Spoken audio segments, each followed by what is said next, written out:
Alors, septième étape de notre processus de vente, la conclusion.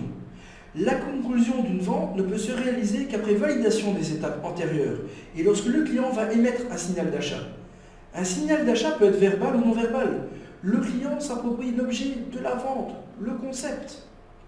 Le vendeur va devoir être très attentif car l'intention d'achat ne dure que quelques secondes et c'est là que la conclusion doit se faire.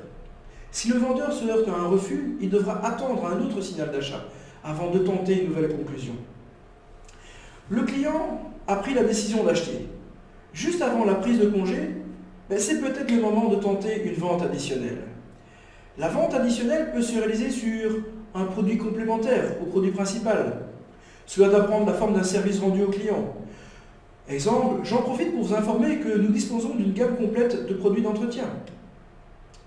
Ça doit également se faire sur un produit supplémentaire, c'est-à-dire un produit généralement différent du produit principal. On peut proposer une cravate après l'achat d'une chemise. Dans ce cas-ci, le vendeur recherche une marge supplémentaire. La vente additionnelle doit être naturelle, conviviale et ne se réalisera qu'après l'accord ferme et définitif sur l'achat du produit principal. Les erreurs à ne pas commettre, c'est de proposer la vente additionnelle de façon négative, en utilisant des locutions du style « et avec ça, voyez-vous autre chose? C'est tout ce que vous voulez ?» Ou d'autres erreurs, c'est du style « insister sur la vente additionnelle ». Commencer la vente additionnelle sans avoir la certitude d'avoir conclu la vente principale.